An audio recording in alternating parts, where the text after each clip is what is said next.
Hello friends, I hope that you're doing good. I haven't saw you, I haven't talked to you in a while, so I hope that you are keeping safe in your house or at work and that you're keeping yourself busy. So today my mini lecture is about child abuse, so I'll go more into details about that. But just a little disclaimer before we start our presentation, my presentation.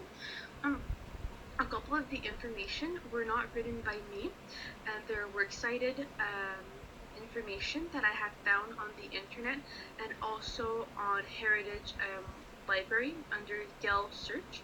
So there's a works cited page at the end of my presentation, and I will go one at a time and introduce you to the statistics that I have found and phrases or sentences that I have used in my presentation. So let us begin.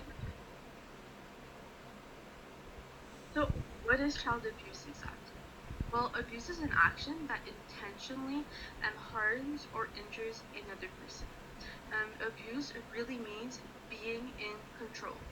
A person seeking to control the other is through abuse in this way. So it's almost being dominant over the other, but we're talking more about child abuse. So that is when a parent causes injury, emotional, or harm to their children. It can be more, it can be sexual, it can also be neglect is another way, another term for abuse. So these are the types of abuse that are the most popular in a way.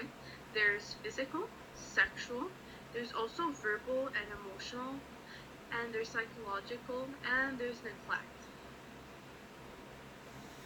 So the types of abuse. So there's physical. So what exactly is physical abuse? Well, it's a non-accidental use of force. So it can be punching, slapping, choking, and more. Approximately 28.3% of adults report being physically abused as a child. There's also sexual abuse, and that is rape. It's non-consensual sexual acts that are being performed on a child. And reportedly 20.7% of adults have been sexually abused when they were children. Neglect is when a parent does not care for the child. They do not care for their well-being, their safety, and their health. Of the 872,000 cases of children, and 62.4% were neglected. And lastly is emotional. These are acts that include isolation, verbal assault, humiliation, and intimidation. The goal of this is to take away their dignity and their self-worth. And approximately 10.6% of adults report being emotionally abused as a child.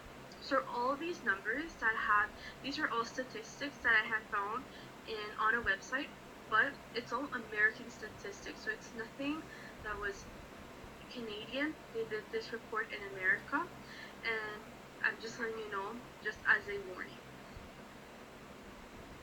So what is the relevance today with child abuse? Well, today child abuse is a growing problem in the world. The numbers are rising, and they're not lowering, sadly. Child abuse is a subject that people are also more comfortable talking about and are trying to fix. 3.6 million referrals are made to Child Protection Agency, involving more than 6.6 million children. Losing on average between 4 and 7 children every day to child abuse and neglect in America. ECCE educators make less than 1% of reports, which should be more. I have read a bit about the ECCE document that I have found. Supposedly they are scared to make reports because if they're wrong, they can get fired and they can get called out for it. So that is why ECCE educators keep their mouths shut most of the time, and I feel that that is very wrong, and we should be more open about the situation, and we should fix this problem to try to lower the number of children being abused. So waking dreaming. What exactly is that? So this is a part where we had to explain how the topic has been used in a work that we have already done in class. So for me, I took Awaken Dreaming, which was the first book that we had read in class. It was written, the author was Kit Person, and it was published in 1996. So this book does relate to child abuse in many ways, and from physical, emotional, and neglect. Theo is the main character, and is a child taking all this abuse by her own parents. She gets slapped by her mother. She gets called names, and her mother doesn't really care for Theo's well-being. It shows the physical abuse through her mother, and from the neglect, her mother often leaves Theo alone in their apartment, and she's a very young girl, and she leaves her in the apartment for more than a couple of days, as she goes away with her boyfriend. So you can clearly see the relevance between the child abuse and between this book. So, what is this? This is the part 4 of our presentation, which we had to explain how the topic has been explored by a fictional word. So that is a word that we have not seen in class. And I have decided to talk about aha as a way to relate child abuse to a fictional word. So, aha is a Canadian movie directed by Luc Dion, and it was based on a true story that happened in Quebec, Canada, between 1909 and 1920.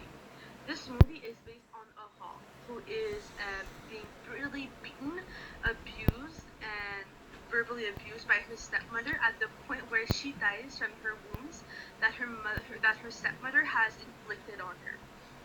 Aha dies at the young age of 10 years old because of blood poisoning due to her open wounds. And in the autopsy, there's more than 52 open wounds on her small body. In the movie, you see the abuse, and it's quite graphic. There's a part where the mother grabs a large piece of wood with a nail right on top of it, and she whacks Aha in the leg with whacks Ahal's leg with a piece of wood and leaves a big open wound. You also see her beat her, not beat her, and also leave her in the shed in the yard, all alone. And they often leave her in that shed, and sadly, Ahal had succumbed to her death in that shed, alone with her 52 open wounds. So you can clearly see that there is child abuse in this movie, and this was also based on a true story, sadly. So this is why I have chosen Ahal as a fictional word that has explored child abuse. So these are the works cited page content that I have used in this presentation. So the first one is by Tang Connie M. So this was working hard and conceptual definition of child neglect, and this was on the Gale link. And there was also what is child abuse, and this was found on the internet. There's also the context of Ahal, the mystery of the martyred child, and this was a URL that I had found. So I copied and pasted, so you can go see it if you want to. And lastly was the movie that I have watched about Ahal. So I hope that this presentation was good, and I hope again that you are all doing well, and you can rewatch this as much as you want. And again, thank you very much, and I hope you have a wonderful summer. Thank you. Thanks, bye.